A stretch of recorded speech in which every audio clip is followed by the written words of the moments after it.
Welcome to Penrose Learning, where we make understanding easy. You start by making safety the priority. Unplug the fan and remove it from the clip mount so you can work freely. Once done, inspect the cord, plug, and any inline switch. Make sure the outlet actually has power by testing with a phone charger.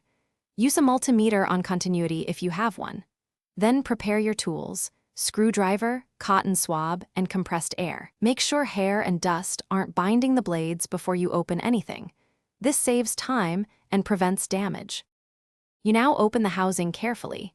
Keep track of screw sizes and how the clip links to the base. Once exposed, inspect the motor windings, small capacitor, gears, and wiring for signs of burning, loose connectors, or broken solder joints, because these are common failure points. Clean dust and lint with compressed air and a cotton swab. Remove any obstructions from the blade shaft. Then apply a drop of light oil to bearings and gently spin the rotor to check smoothness before reassembly. You reassemble the unit loosely enough to test first.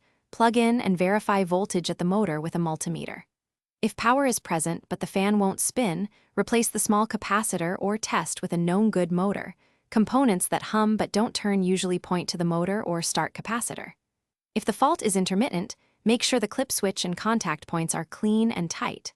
One final tip: if overheating or burning smell appears, stop and replace the entire fan for safety. Thanks for watching. If this was helpful, leave a like and consider subscribing. See you next time.